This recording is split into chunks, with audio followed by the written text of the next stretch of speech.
Think you could handle the hygiene habits of ancient Rome?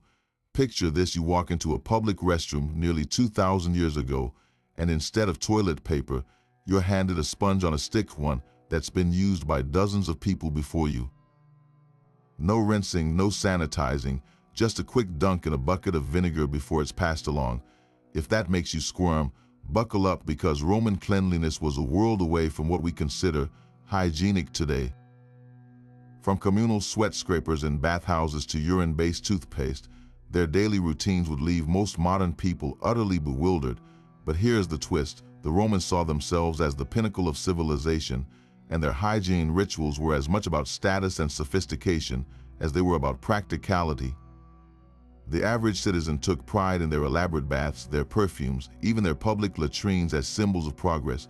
So why would something so normal to them feel so bizarre or downright disgusting to us?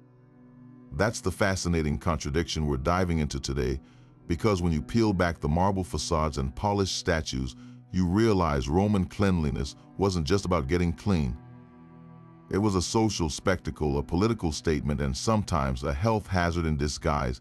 This isn't just about weird historical trivia, though. It's about understanding how culture shapes our most basic habits, and how the things we take for granted, like soap or private bathrooms, would have seemed like luxuries in the ancient world. So if you've ever wondered how you'd fare stepping into a Roman sandals, get ready. We're about to explore the unspoken realities of their hygiene rituals, from the oddly ingenious to the downright stomach-churning. By the end, you might just find yourself grateful for that humble bar of soap in your shower, or at the very least, you'll never look at a communal sponge the same way again. If you thought public restrooms today were awkward, the Roman version would blow your mind. Imagine walking into a long stone bench with evenly spaced holes, no stalls, no dividers, just a row of people sitting shoulder to shoulder, conducting their business while chatting casually. Privacy wasn't just minimal, it was non-existent. For Romans, using the latrine was a social event. You'd catch up on gossip, discuss politics, or even negotiate business deals, all while doing what most of us consider a strictly solitary activity. Now for the real shocker, the cleaning method. Instead of toilet paper, attendants provided a tersorium, a sponge mounted on a stick, dipped in a bucket of salt water or vinegar. Here's the catch: it was communal. After use, you'd rinse the sponge in the same bucket, leaving traces of, well, everything for the next person. And if you're thinking, surely they had backups. Nope, historical records suggest these sponges were reused until they literally fell apart. For a culture so advanced in engineering, their approach to sanitation was startlingly and dangerously relaxed. But the lack of hygiene wasn't the only hazard. The latrines were often built near public baths or kitchens, with a network of underground channels flushing waste directly into the nearest river, which might also be the source of drinking water. This setup created a perfect storm for disease. Archaeologists have found evidence of parasites like roundworm and dysentery in Roman sewage, proving that their out of sight, out of mind philosophy had gruesome consequences. Yet to the Romans, this system wasn't gross, it was genius. The flowing water from aqueducts kept the latrines relatively odor-free, and the communal aspect reinforced social bonds. In a world where even bathing was a group activity, privacy simply wasn't a priority. What feels unthinkable to us, sharing a sponge stick with strangers, was just another Wednesday for them. And that's the real takeaway. Hygiene isn't just about cleanliness, it's about what a culture values and what it's willing to overlook. That sponge on a stick wasn't just a quirky Roman invention, it was a public health disaster waiting to happen. Picture this: after finishing your business in the latrine, you'd reach for the Spongia, a handheld sponge tied to a wooden handle, and wipe with what was essentially a shared cleaning tool. Theoretically, the vinegar or saltwater bucket was supposed to sanitize it between uses, but let's be real, vinegar might mask odors, but it's no match for the bacteria and parasites left behind by dozens of strangers. And here's the unsettling detail: these sponges weren't swapped out daily. They were reused for weeks, even months, until they disintegrated into ragged, foul-smelling husks. Now compare that to modern toilet paper, sterile, individually wrapped and designed for single use. The Romans would have found our obsession with disposable hygiene baffling. To them, the sponge was practical. It didn't require manufacturing thousands of paper rolls or importing materials. It was cheap, renewable, and, in their eyes, effective. But effectiveness is a matter of perspective. Archaeologists studying ancient Roman sewers have found traces of intestinal parasites like whipworm and Entamoeba histolytica, the culprit behind dysentery. These parasites thrived in the damp, reused sponges, turning a supposedly hygienic tool into a breeding ground for disease. What's even more ironic, the Romans were masters of engineering, building aqueducts and sewer systems that rival modern infrastructure, yet their approach to personal cleanliness was shockingly short-sighted. The same culture that piped fresh water into lavish bathhouses thought nothing of dipping a bacteria-laden sponge into a communal bucket and calling it clean. It's a stark reminder that progress isn't always linear. They pioneered advances in public sanitation, like flushable latrines, while utterly neglecting the microscopic threats they couldn't see. And let's not forget the social aspect. Sharing a sponge wasn't just about necessity, it was a cultural norm. In a society where bathing together was routine and public latrines doubled as meeting spots, the idea of personal hygiene products would have seemed absurdly indulgent. Today, we shudder at the thought of sharing a toothbrush, let alone a toilet sponge, but to the Romans it was just another part of communal living. That contrast reveals something fascinating. What we consider clean isn't just about science. It's deeply tied to culture, comfort, and the invisible lines we draw around privacy.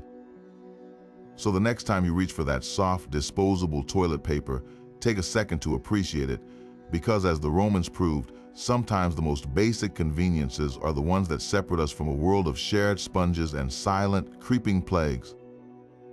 Stepping into a Roman bathhouse would feel more like entering a crowded social club than a private spa. These sprawling complexes were the heart of daily life, places where people from all walks of life gathered not just to wash, but to gossip, exercise, and even conduct business. Picture vaulted ceilings echoing with laughter, steam rising from heated pools, and the slick sheen of oil glistening on the skin of hundreds of bathers. But beneath the grandeur lay a reality that would make modern hygiene enthusiasts recoil. The same water that soaked the elite also soaked the laborers, the sick, and the unwashed, with no filtration, no chlorine, and no concept of bacteria. The bathing ritual itself was elaborate, almost theatrical. You'd start in the tepidarium, a warm room to loosen up, then move to the scalding caldarium, where you'd sweat out impurities before scraping your skin with a strigil, a curved metal tool that dragged off dirt, oil, and dead skin. That oily gunk, it wasn't washed away but often collected in pots, sometimes even sold as a medical salve. Then came the frigidarium, a plunge into icy water believed to invigorate the body. But here's the catch, those pools were rarely drained. Water was a precious resource, continuously recycled from one bath to the next, carrying with it a cocktail of sweat, grime, and whatever else bathers brought in. Disease spread like wildfire in these conditions. Archaeologists have found traces of staphylococcus and other pathogens in ancient bathhouse drains, proof that the communal waters were far from pure. Yet Romans saw nothing unusual in sharing a pool with strangers, even as plagues periodically ravaged the city. To them, the health benefits of relaxation and social bonding outweighed the risks they couldn't see. And that's what makes Roman baths so fascinating. They weren't just about cleanliness. They were a microcosm of Roman society itself, where status, leisure, and public life intertwined. The wealthy might arrive with entourages, their slaves carrying perfumes and fresh towels, while the poor scraped by with a single strigil between friends. The baths were a great equalizer in theory, but in practice they mirrored the hierarchies of the outside world. By modern standards, it's hard to fathom how a culture so advanced could overlook such glaring health hazards. But that's the paradox of Roman hygiene. They pioneered running water and heated floors while blithely ignoring the invisible dangers swirling in their baths. For them, cleanliness wasn't about sterility. It was about ritual, status, and the sheer pleasure of indulgence. And in a world without microscopes or germ theory, maybe that's all cleanliness could be. The design of a Roman bathhouse wasn't just about luxury. It was a carefully choreographed journey through heat, steam, and communal cleansing that followed a strict architectural script. At first glance, the layout seemed logical. You begin in the apoditerium, a changing room where you'd strip down and leave your belongings, often under the watchful eye of a slave, or paid attendant to deter thieves. From there, the path unfolded like a thermal obstacle course. The tepidarium came first, a warm, humid room designed to ease your body into the experience. Think of it as a pre-game stretch before the real heat hit. Here, the air was thick with the scent of infused oils, and the walls dripped with condensation as bathers lounged on heated marble benches, their pores slowly opening. But the true test came in the caldarium, a sweltering chamber where temperatures could rival a modern sauna. This was the heart of the bathhouse, where steam rose from a central pool of scalding water, and the air was so dense it clung to your skin. Romans believed intense heat purged toxins, but the reality was far messier. The same steam that relaxed muscles also created a petri dish of humidity, perfect for bacteria to thrive. And with dozens of bodies packed shoulder to shoulder, scrubbing with shared strigils and splashing in communal basins, the risk of infection was sky high. Archaeologists have found traces of staph and fungal infections in bathhouse drains, proof that these steamy havens doubled as disease hubs. After enduring the caldarium, bathers would plunge into the frigidarium, a cold pool meant to shock the system and seal the pores, a practice rooted more in tradition than science. The sudden temperature shift might have felt invigorating, but it did nothing to kill the microbes now clinging to the skin. Worse yet, the frigidarium's water was often the same recycled flow from earlier rooms, now carrying a cocktail of sweat, oils, and whatever else had sloughed off in the heat. What's fascinating is how the Romans rationalized this system. They saw the bathhouse as a triumph of engineering, a place where aqueducts fed pools and high-cost underfloor heating systems kept rooms toasty. The progression from warm to hot to cold made intuitive sense to them, a ritual of purification. But without germ theory, they had no way of knowing that their beloved baths were also microbial highways.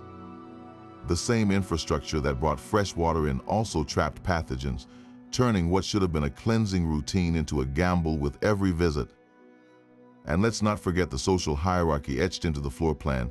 Wealthier patrons might enjoy private laconica, superheated dry rooms, or exclusive sections with fresher water, while the masses crowded into public pools. Even in illness, there were tiers. The poor endured the murkiest corners, while the elite pretended their perfumed oils warded off sickness. It's a stark reminder that Roman hygiene wasn't just about dirt or cleanliness, it was about who could afford to feel clean, even when the water told a different story.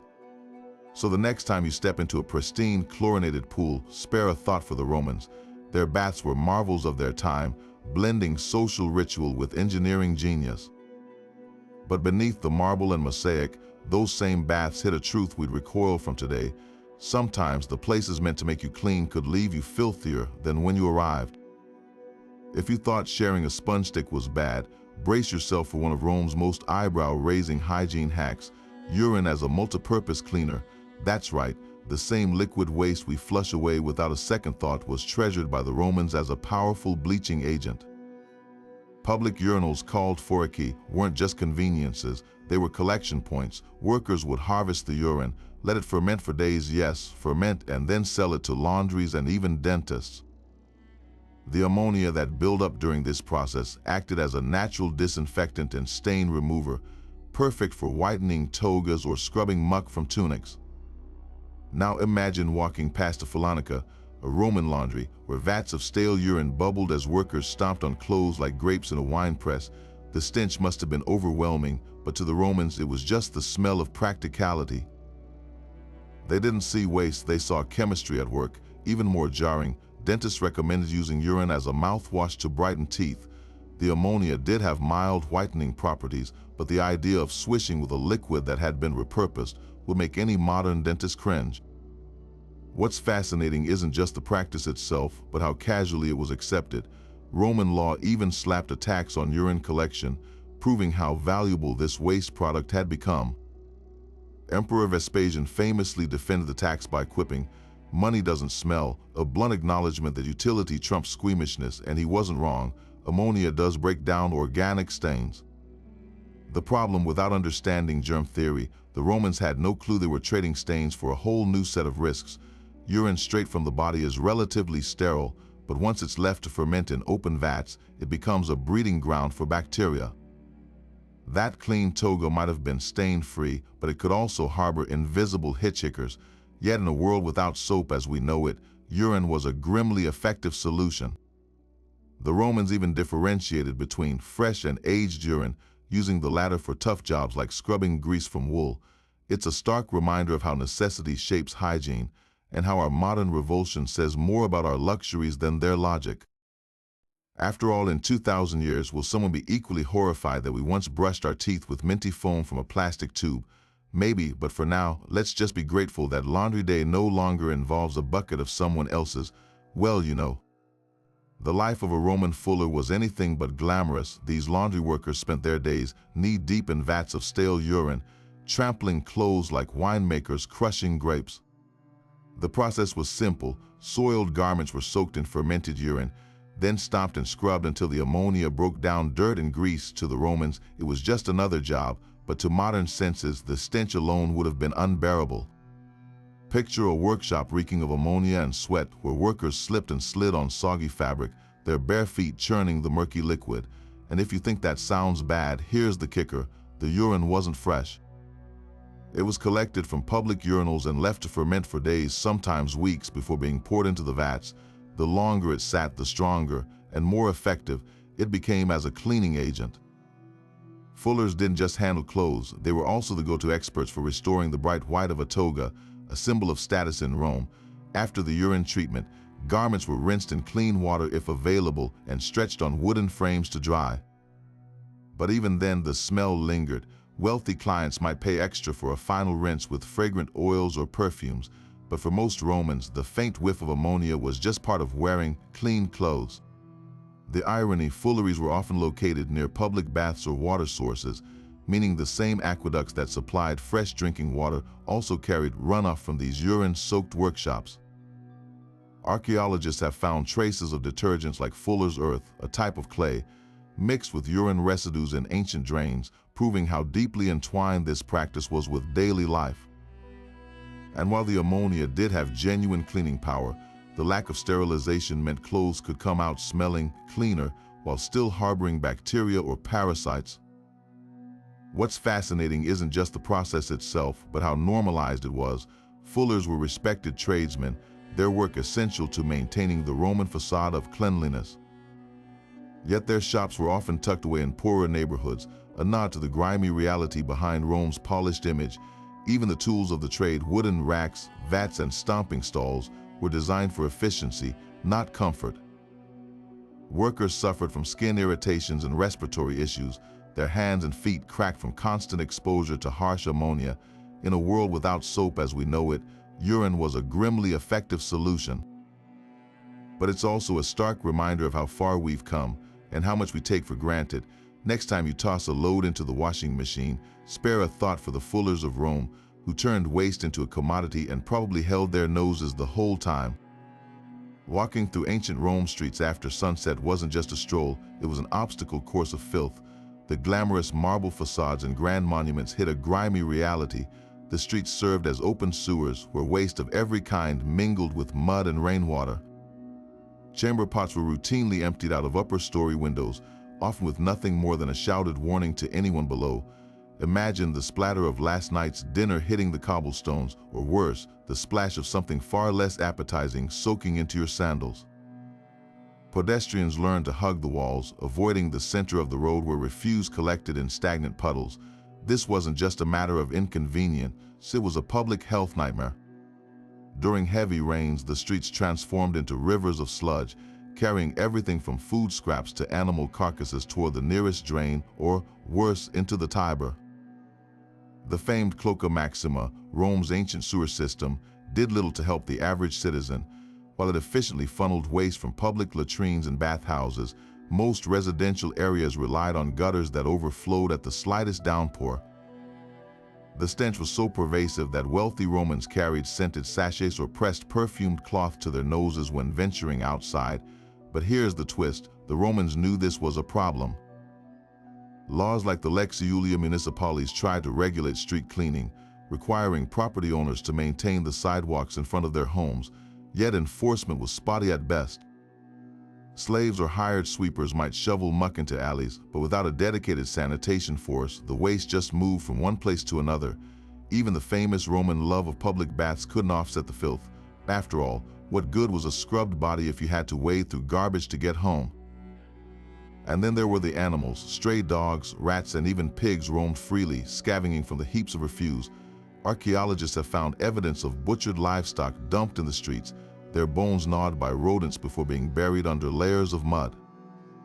This wasn't just unsightly, it was a breeding ground for disease. Outbreaks of dysentery and typhoid were common, and the same flies that buzzed around rotting food also landed on market produce or kitchen tables. The irony is that Rome's engineers built masterpieces of sanitation, aqueducts, sewers, and public baths, yet daily life for most citizens still played out in streets that reeked like a midden heap. It's a stark reminder that even the most advanced civilizations have blind spots. For all their togas and perfumes, the Romans lived cheek by jowl with their own waste, relying on rain, slaves, or sheer resignation to keep the problem at bay. So the next time you grumble about a pothole or a trash pickup delay, remember, at least you're not dodging a deluge of chamber pots on your morning commute. Rome may have been the eternal city, but its streets were anything but pristine. The Cloaca Maxima stands as one of Rome's most legendary engineering feats, a marvel of ancient sanitation that still captures the imagination today. But behind its grand reputation lies a far messier truth. While history books celebrate it as a triumph of Roman ingenuity, the reality was far from flawless.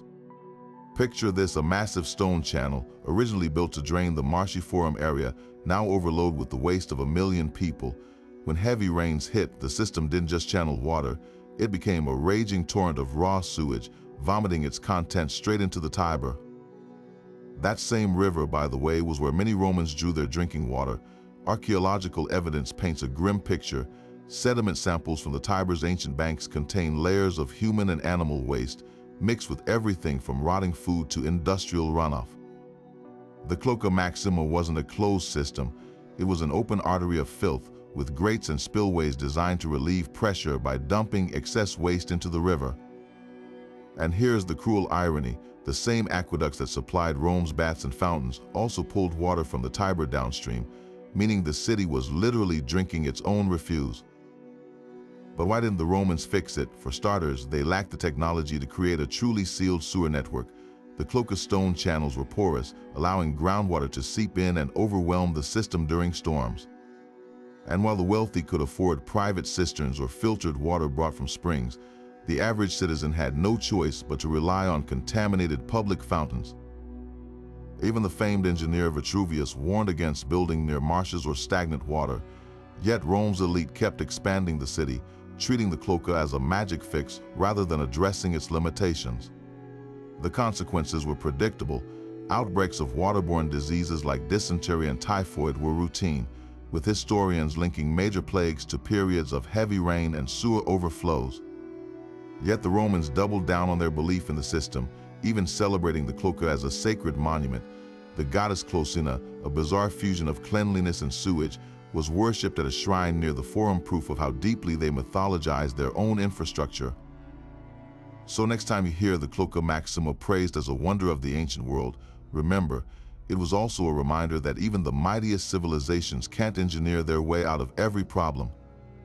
For all its grandeur, Rome's great sewer was less a solution and more a ticking time bomb of filth, hidden beneath marble and mythology, and in that sense it's the perfect metaphor for Roman hygiene itself, brilliant in theory, but in practice far dirtier than anyone wanted to admit.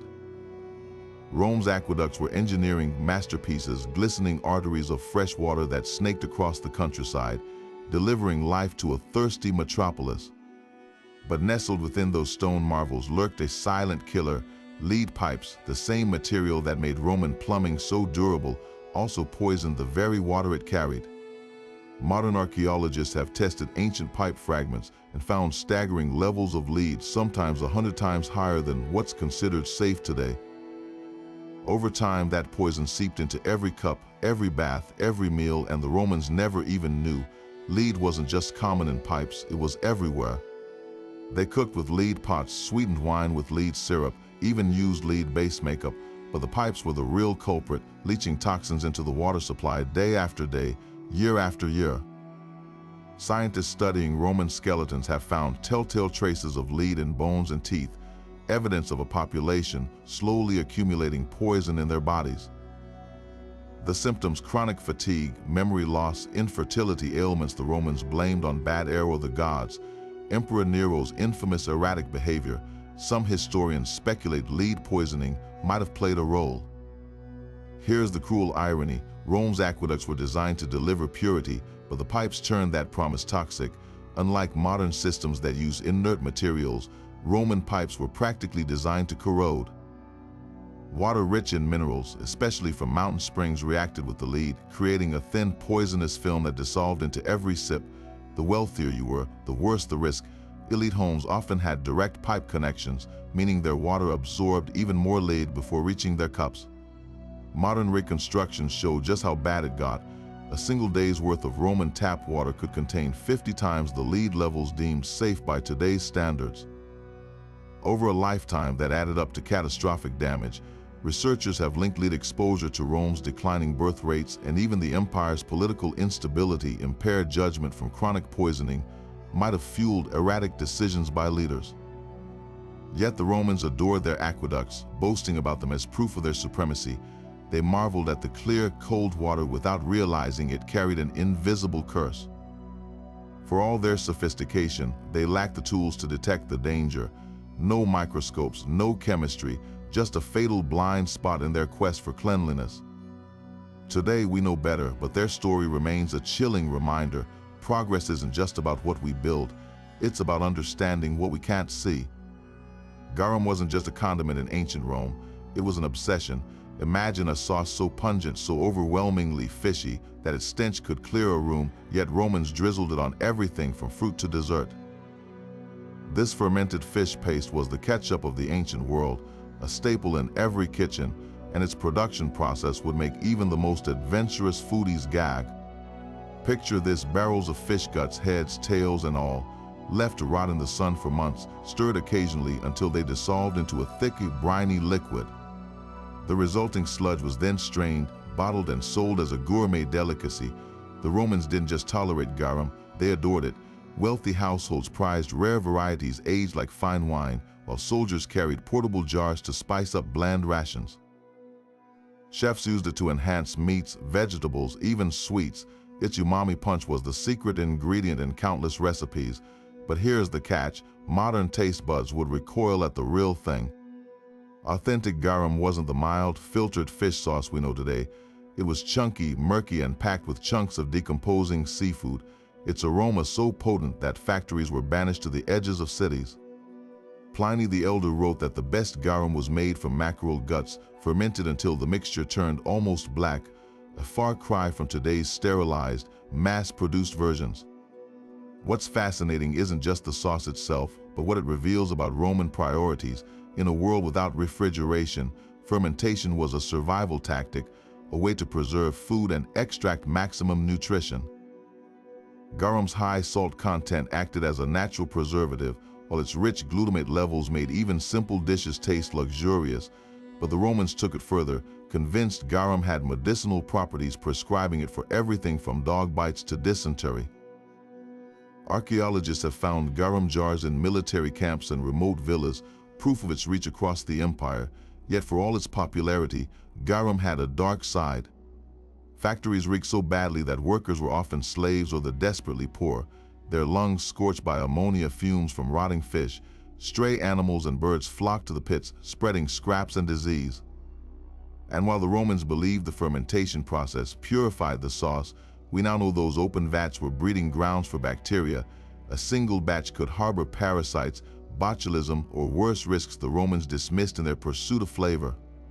So why did they love something so revolting by modern standards? Because taste is cultural, not just biological. To a Roman, garum was the taste of sophistication, a symbol of their empire's vast trade networks and culinary daring. It connected them to the sea, to distant provinces, even to the gods. Apicius, the famed gourmet, claimed no dish was complete without it. Today we might scrunch our noses at the idea of rotten fish sauce, but in 2,000 years, will someone shudder at our love of blue cheese or durian? Garum forces us to confront an uncomfortable truth. What's disgusting is often just a matter of time and place. The next time you reach for soy sauce or Worcestershire, remember, you're tasting the ghost of garum. Our palates have gentled its legacy, but the Romans wouldn't recognize the sanitized versions we call fish sauce. They'd crave the real thing, thick, funky, and unapologetically alive with the taste of the ancient world. That fresh-baked Roman bread might look inviting, but take a bite and you'd likely crunch down on something far less appetizing, tiny fragments of millstone mixed right into the flour. Unlike today's finely sifted wheat, Roman milling was a brutal process. Heavy stone grinders crushed grain between rough slabs of lava rock, shaving off microscopic stone particles that became inseparable from the flour. Over time, those invisible shards accumulated in every loaf, turning something as simple as bread into a slow-acting dental disaster. Archaeologists examining Roman skeletons have found something startling: teeth worn down to the roots with grooves so deep they resemble saw marks. The culprit, a lifetime of chewing bread laced with stone grit. The problem wasn't just bad taste, it was a literal grinding down of health. Without modern milling techniques, Roman bakers had no way to filter out the abrasive particles. Even high-status Romans weren't spared. Their bread might be wider or finer, but it still carried that signature crunch, and it wasn't just teeth that suffered. Those stone fragments scraped their way through the digestive tract, causing chronic irritation and likely contributing to everything from stomach ulcers to malnutrition. Imagine eating sandpaper 3 times a day. That was the reality for the average Roman. What's fascinating is how they rationalized it. Some physicians even praised coarse bread for its cleansing properties, believing the grit scrubbed the intestines. In a world where dietary fiber wasn't understood, they mistook damage for benefit. The poor had it worst, subsisting on dark, stone-heavy loaves, while the elite could afford softer wheat, though even their bread would make a modern dentist wince. Millstones were expensive, so worn-out ones weren't replaced until they literally fell apart, meaning the older the mill, the more stone ended up in the flour. But here's the twist: the Romans knew their bread was flawed. They experimented with sieves and even imported Egyptian flour, famed for its fineness, yet the technology to produce truly clean flour just didn't exist.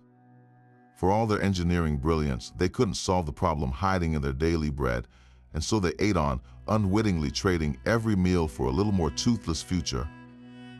Next time you bite into a sandwich, take a second to appreciate the smooth, grit-free texture, because as the Romans learned the hard way, progress isn't just about inventing grand aqueducts. Sometimes it's the quiet victories like bread that doesn't double as a dental file that make civilization truly livable. Roman beauty standards weren't just rigorous, they were downright lethal. While modern makeup might irritate sensitive skin, the cosmetics of ancient Rome could slowly poison their users. Take the prized cerasa, a lead-based cream slathered on by aristocratic women to achieve the pale, porcelain complexion that screamed wealth and refinement. The logic seemed sound: if you weren't tanned from manual labor, you were clearly elite, but the price of that pallor was steep. Lead carbonate, the active ingredient in cerasa, absorbed through the skin, attacking the nervous system and organs over time. Historians have linked it to symptoms like chronic pain, hair loss, and even cognitive decline, meaning the very product meant to enhance beauty could leave users gaunt, frail, and mentally fogged. And the worst part, they knew it. Roman writers like Pliny the Elder warned that cerasa caused stiffness of the limbs, yet the demand never waned. Vanity outweighed fear. Then there was minium, a vibrant red pigment made from mercury sulfide, used to tint cheeks and lips. Unlike today's blushes, which fade by evening, this rouge didn't just stain skin, it seeped into it. Mercury is a neurotoxin capable of causing tremors, memory loss, and kidney failure. Yet Roman women blithely applied it daily, chasing the rosy glow of youth while unknowingly etching scars into their health. Even their eyeliner wasn't safe. Kohl, borrowed from Egyptian traditions, often contained galena lead sulfide, which could cause blindness with prolonged use. The irony is crushing. Rome's elite spent fortunes on cosmetics to project vitality and status, all while the ingredients eroded their bodies from within. Skeletons from Herculaneum and Pompeii show traces of heavy metals in the bones of wealthy women, proof that beauty routines doubled as slow suicide. And it wasn't just the wealthy. Prostitutes and actresses, desperate to mimic high-status looks, used cheaper versions with even higher toxin levels, accelerating the damage. What's haunting is how normalized this was. Roman poets praised pale skin and flushed cheeks as ideals, while doctors debated safer alternatives, like crushed mulberries or rose petals, only to be ignored. The allure of instant transformation trumped long-term consequences. In a society where appearance dictated social standing, the line between beauty and poison blurred beyond recognition. Today we shudder at the thought of slathering lead on our faces, but the Roman approach to cosmetics forces an uncomfortable question: how much of our own beauty standards are just as reckless, wrapped in prettier packaging? Their toxic creams might be ancient history, but the pressure to conform no matter the cost feels eerily familiar. Walking into a Roman barbershop wasn't just about getting a trim, it was a gamble with your health. These multi-talented practitioners did far more than cut hair. They were the ancient equivalent of a one-stop medical shop, offering everything from tooth extractions to wound cauterization. Picture this: you've got a throbbing molar, so you settle onto a wooden stool while the barber reaches for his tools. The same unwashed pliers he used on the last customer, still flecked with blood and fragments of someone else's tooth. No sterilization, no anesthesia, just a swift yank and a swig of wine to dull the pain. Roman barbers wielded their razors with alarming versatility. Need a tumor sliced off, they'd do it. A stubborn ingrown toenail, no problem. Even minor amputations fell under their domain. The tools of their trade, sharpened iron scalpels, bone saws, and dental forceps, were rarely cleaned between procedures, let alone disinfected. Archaeologists have uncovered barbers' kits with blades crusted in organic residue, silent witnesses to countless procedures where cross-contamination was guaranteed. The consequences were as predictable as they were gruesome. Infections ran rampant, with even simple procedures risking gangrene or septicemia. Roman medical texts vaguely recommended washing wounds with vinegar or wine, but without understanding germs, these measures did little against the bacteria festering on reused instruments. What's chilling is how normal this was. Barbers honed their skills through trial and error, learning which techniques caused the least bleeding rather than which were the most sterile. Yet Romans flocked to these makeshift surgeons because they had few alternatives. Physicians trained in Greek medicine were expensive and rare, leaving barbers as the most accessible option for everyday ailments. Their shops doubled as social hubs where patients gritted their teeth through procedures while neighbors gossiped over the sound of groans. The line between grooming and butchery blurred so completely that the Latin word for barbatancer could also mean bloodletter. This system persisted for centuries, proving how necessity trumps safety when options are limited.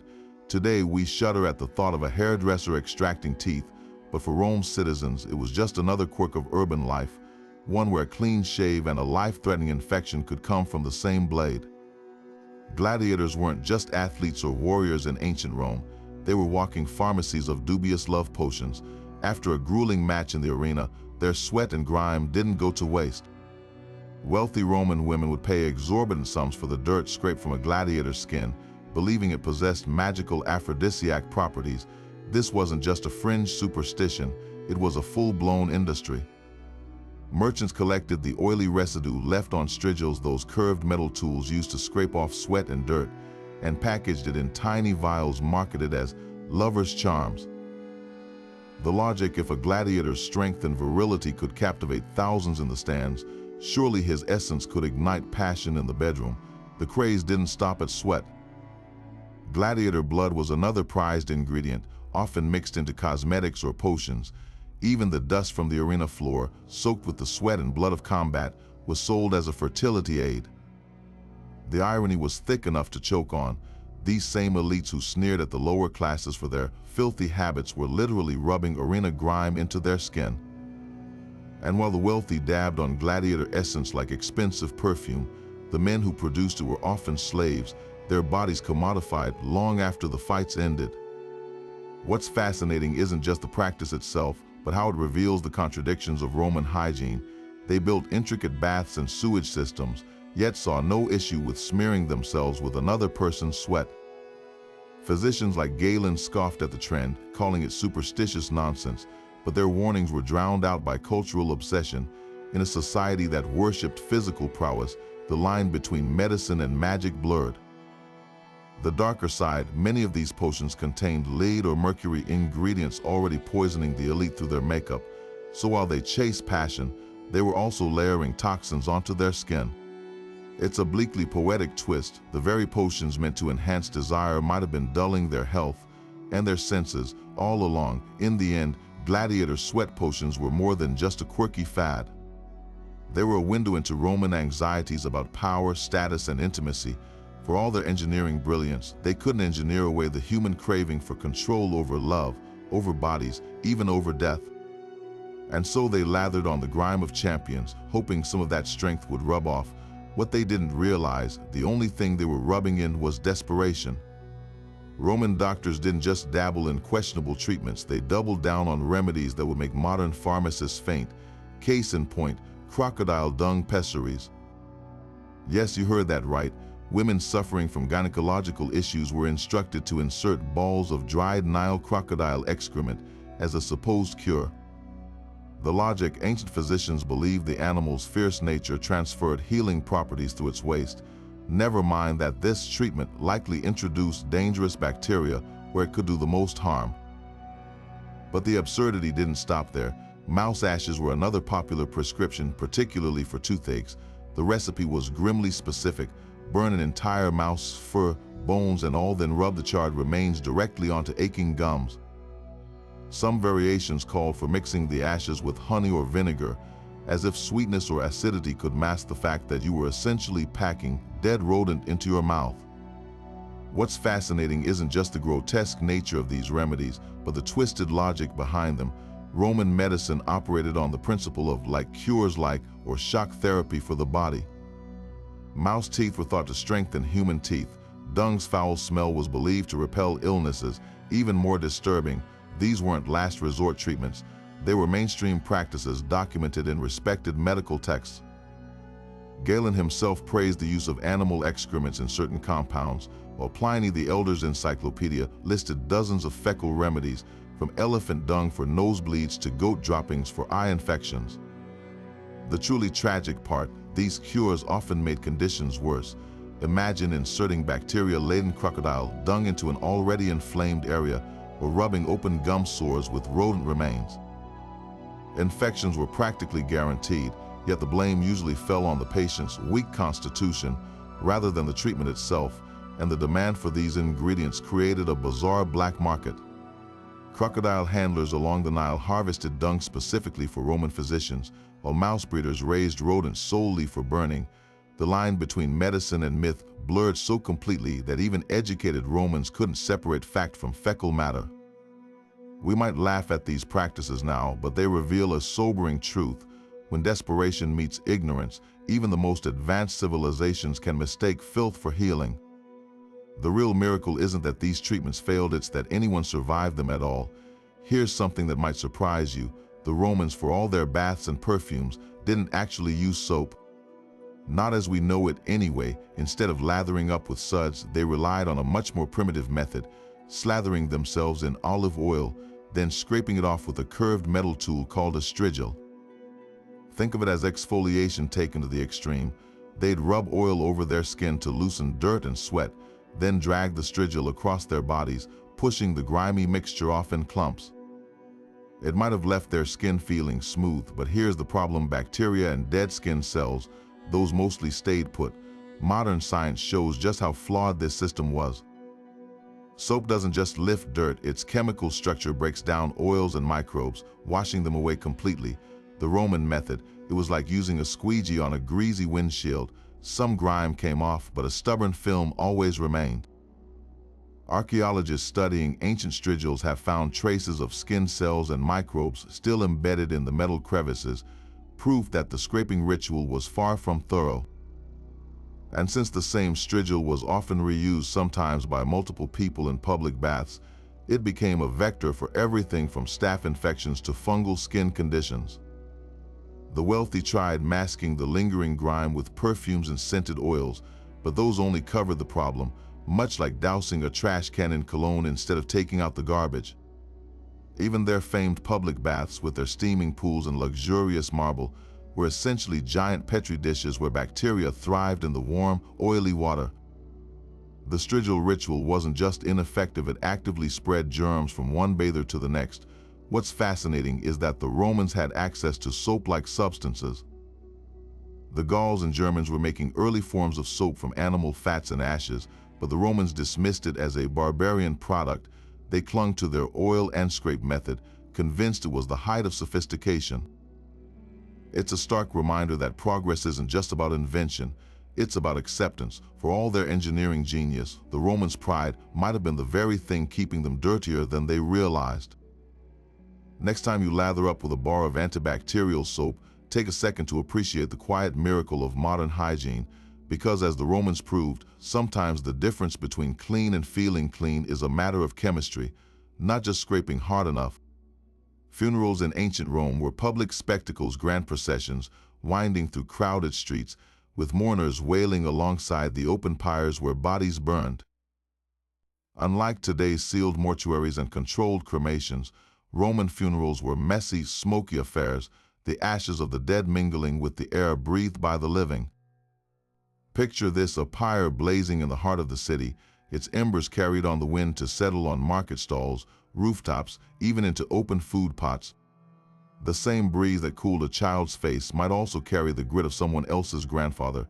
The health risks were staggering. Cremation temperatures in open pyres rarely reached levels hot enough to fully neutralize pathogens, meaning diseases that killed the deceased could survive in the ash. Tuberculosis, dysentery, even plague, these weren't just threats in life, but in death too, as particles from infected corpses lingered in the air or contaminated water sources. Wealthy families might afford private cremations on secluded estates, but for the urban poor, funerals were unavoidably public. Corpses were often burned in mass pits near residential areas, the smoke choking entire neighborhoods for days. Archaeologists have found traces of lead and other toxins in ancient funeral ash, suggesting the dead weren't the only ones at risk. Those inhaling the fumes absorbed heavy metals too. And then there was the smell. Without modern embalming, bodies decomposed rapidly, especially in Rome's sweltering summers. Funeral processions moved quickly, but not quickly enough to mask the stench of decay or the acrid burn of pitch-soaked pyres. The Roman poet Martial joked grimly about neighbors complaining when funeral smoke ruined their laundry, a dark testament to how routine these hazards were. What's most striking is how little concern the Romans showed. Like their communal baths and latrines, public funerals were simply part of the fabric of urban life. The same culture that built aqueducts to control water flow saw no issue with letting death's remnants blow unchecked through the streets. In their eyes, honoring the dead mattered more than containing the fallout. Modern mortuary science would horrify them. The idea of sealing a body in a sterile chamber, away from the community, would seem almost sacrilegious, yet for all their indifference, the consequences were undeniable. Outbreaks of disease often spiked after large funerals, though the connection went unrecognized. The same ashes meant to carry souls to the afterlife also carried invisible killers back to the living. It's a haunting reminder that even the most civilized societies can normalize what later generations will see as unthinkable risks. Today, we shudder at the thought of inhaling funeral smoke with our morning bread, but in Rome it was just another day under the eternal sky. Forget the marble villas and sprawling gardens. Most Romans lived in something far more grim: the insula. These towering apartment blocks, some reaching 6 or 7 stories high, were the ancient equivalent of urban tenements, crammed with families, rodents, and a constant stench of human waste.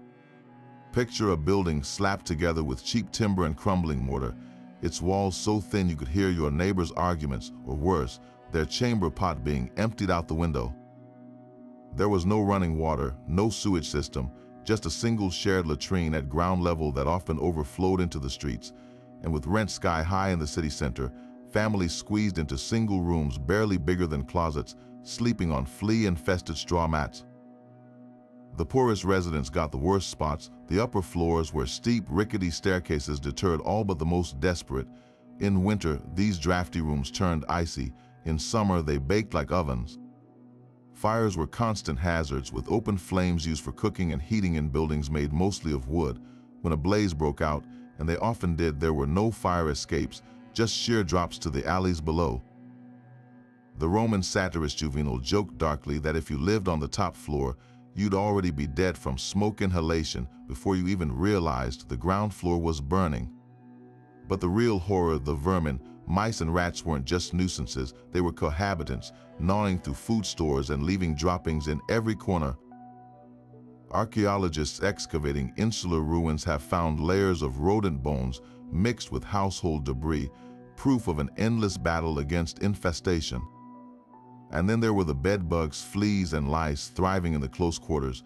Without proper waste disposal, garbage piled up in courtyards or was tossed into the street, creating a buffet for pests and a breeding ground for disease. Outbreaks of typhus and dysentery ripped through these buildings, with children and the elderly dying first. The irony, while the wealthy strolled through colonnaded gardens, the urban poor paid dearly for the privilege of living in Rome. Landlords, often absentee aristocrats, squeezed every coin from their tenants while ignoring crumbling walls and leaking roofs. The poet Martial wrote of a tenant whose ceiling collapsed overnight, only for the landlord to demand rent on the rubble. Yet for all their squalor, insulae were the heartbeat of the city. Street vendors hawked food below, neighbors shared gossip through thin walls, and communities formed in the cracks of empire. These buildings weren't just housing, they were a mirror of Rome itself, grand ambitions built on fragile foundations, where the many suffered so the few could thrive. And if that sounds familiar, maybe the insula's legacy isn't so ancient after all. Roman pest control was less about eliminating critters and more about wishful thinking mixed with outright superstition. Take their approach to mice. Instead of traps or poison, they relied on rituals straight out of a horror story. One popular method involved painting owl blood on doorways, believing the scent of a predator would scare off rodents. Not only did this fail to work, but it also attracted more pests as the blood dried and decayed. Even worse, some would nail a live owl to the wall, leaving it to slowly die in agony as a supposed warning to mice. Unsurprisingly, the only thing this accomplished was creating a gruesome mess and a lingering stench. Fleas were another nightmare, especially for households with pets. Romans would douse their dogs and cats in mixtures of crushed herbs, vinegar, or even sulfur powder, hoping to repel the tiny parasites. The animals often suffered chemical burns from these harsh treatments, while the fleas simply hopped to the nearest rug or piece of furniture. For bedbugs, the advice was even more bizarre. Physicians recommended spreading crushed earthworms or donkey urine around sleeping areas. Not only were these remedies ineffective, but they turned bedrooms into biohazard zones crawling with new kinds of bacteria. Then there were the insects. Instead of nets or smoke, Romans burned toxic plants like henbane and belladonna to drive away flies and mosquitoes. The fumes were strong enough to cause hallucinations or even poisoning in humans, making the cure worse than the bite. Wealthier households might hang amulets of carved jet or amber, convinced these shiny stones repelled pests through magic. Meanwhile, the bugs thrived, completely unimpressed by their expensive decorations. The real tragedy: Rome had access to better solutions but ignored them. The Egyptians used stored grain in sealed silos to deter weevils, and the Greeks developed early forms of mosquito netting. Yet Roman texts doubled down on owl blood and donkey urine, proving that even the most advanced societies can cling to the least effective ideas. Next time you swat a fly or set a mousetrap, remember, progress isn't just about innovation. Sometimes it's about abandoning the rituals that never worked in the first place. Roman physicians were brilliant diagnosticians when it came to visible ailments, broken bones, wounds, even tumors. But when faced with invisible threats like infections, their logic took a bizarre detour. The prevailing medical theory blamed bad air or miasma for everything from fevers to plagues. Imagine a world where the very idea of germs was inconceivable, where doctors solemnly warned patients to avoid swamps at night because the damp night air carried disease, while completely ignoring the unwashed scalpel about to slice open their patient's infected wound. This wasn't just superstition, it was an entire medical framework built on a fundamental misunderstanding. Take the Antonine Plague, which wiped out nearly a third of Rome's population in the 2nd century. Physicians meticulously recorded symptoms: high fever, skin lesions, bloody diarrhea, but their prescribed preventatives read like a parody of bad science. They recommended burning aromatic woods to purify the air, hanging charms over doorways, or worst of all, bloodletting to balance the humors. Meanwhile, the real culprits: contaminated water, flea-infested grain shipments, the crowded, filth-ridden streets, went completely unchecked. The same doctors who could set a compound fracture with precision would bleed a feverish patient dry, not realizing they were hastening death rather than preventing it. Even routine treatments were backward to the point of self-sabotage. For infected wounds, Roman medical texts advised poultices made from moldy bread or animal dung, believing the rot would draw out the corruption. In reality, these poultices introduced new strains of bacteria, turning minor injuries into gangrenous death sentences. The famed surgeon Galen once boasted of saving a gladiator's life by packing his wounds with a mixture of wine and pigeon blood, a treatment that likely worked despite its ingredients, not because of them. Alcohol's antiseptic properties did the real work, while the blood provided a perfect breeding ground for pathogens. The tragedy wasn't just the flawed science, it was the confidence with which these mistakes were applied. Roman medicine had moments of brilliance. They pioneered surgical tools still used in modified forms today, and their anatomical knowledge was unmatched in the ancient world. Yet their blind spot for germs meant that every advancement was undermined by basic hygiene failures. They could trep and a skull to relieve pressure, but didn't wash their hands between patients. They sutured wounds with silk threads but sterilized them in wine tainted with lead. What's haunting is how long this persisted. Long after Rome fell, the miasma theory dominated medicine well into the 19th century. Generations of doctors inherited these misconceptions, prescribing perfumed handkerchiefs to ward off cholera while dismissing the contaminated pumps that actually spread it. Rome's medical legacy is a cautionary tale, a reminder that brilliance means nothing if it's built on invisible, deadly errors. The next time you chuckle at an ancient cure, remember, our own medical blind spots might look just as ridiculous to future generations. While the streets of Rome reeked of sewage and its citizens scraped grime away with shared sponges, the emperors lived in a world where hygiene wasn't just about cleanliness, it was theater. Take Emperor Elagabalus, who famously filled his baths not with water, but with rose petals, not a sprinkle for fragrance, not a decorative flourish. Entire pools packed so densely with petals that guests supposedly suffocated under their weight during his banquets. This wasn't hygiene, it was decadence weaponized. The roses imported from Egypt at ruinous cost were changed daily, their wilting petals a symbol of wealth so vast it could be literally trampled underfoot. Then there was Nero, who took bathing to grotesque new heights. His private baths weren't just lined with marble, they ran with water infused with gold dust, a shimmering vanity project that left bathers glimmering like statues of the gods. Servants would polish guests with dolphin skins dipped in precious oils, while the emperor himself reportedly bathed in milk, believed to preserve his youth. The irony, that milk likely spoiled in Rome's heat, curdling into a foul-smelling sludge by the end of the day. But for Nero, the point wasn't practicality. It was the spectacle of waste, a deliberate contrast to the vinegar-dunked sponges of the public latrines. The extravagance wasn't just about indulgence, it was a power play. While commoners fought for space in grimy insulae, emperors built private bath complexes with triple-layered heating systems and mosaic floors so intricate they were said to trick the eye into seeing rivers flow. Hadrian's villa had an underground canal system just to whisk away waste unseen, a luxury even most aristocrats couldn't replicate. And when Emperor Commodus wanted to impress, he didn't just bathe. He had slaves release hundreds of live pheasants into the steam rooms, their flapping wings stirring the mist into a divine whirlwind. Yet for all their excess, the elites weren't any healthier. Lead pipes still poisoned their wine, their perfumed oils masked lingering bacteria, and their gold-flecked baths did nothing against parasites hitching rides and imported delicacies. The difference wasn't sanitation, it was the illusion of control. In a city where most fought for clean water, the wealthy could pretend filth was something that happened to other people. That's the brutal truth beneath the rose petals and gold dust. Roman hygiene wasn't a spectrum from dirty to clean, it was a chasm between those who could afford to perform purity and those who drowned in the empire's waste. The next time you enjoy a hot shower, remember, the real luxury isn't scented soap or fluffy towels. It's the radical idea that cleanliness shouldn't be a privilege, but a right even the poorest deserve. Roman temples weren't just houses of worship, they were slaughterhouses draped in gold.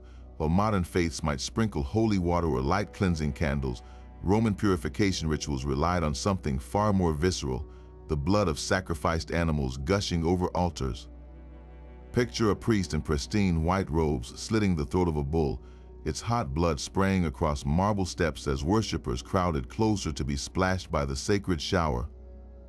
This wasn't just ceremony, it was controlled carnage, where the very act of spiritual cleansing created a biohazard zone reeking of copper and bile. The rituals followed precise, gruesome choreography.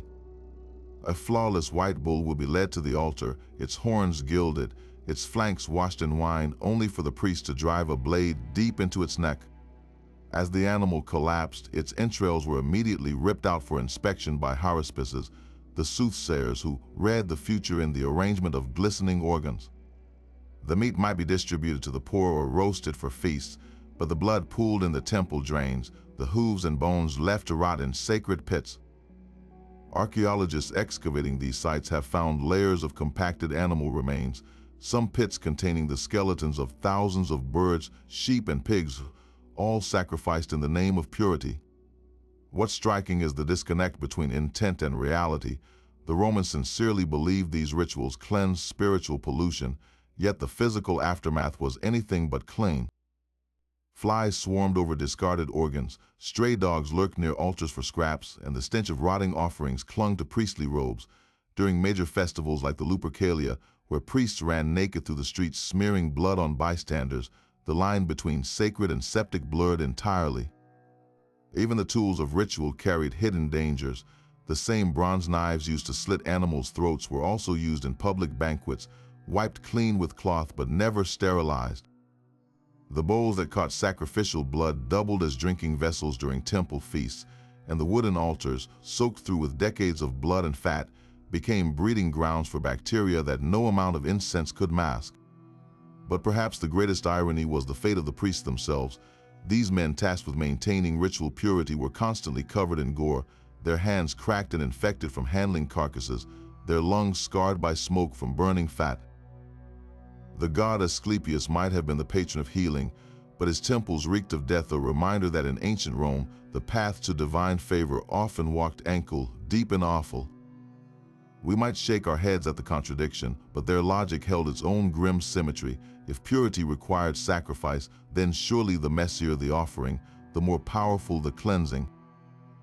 It's a worldview that turns modern assumptions upside down, where the holiest places weren't sterile sanctuaries, but spaces steeped in the raw, unfiltered stink of life.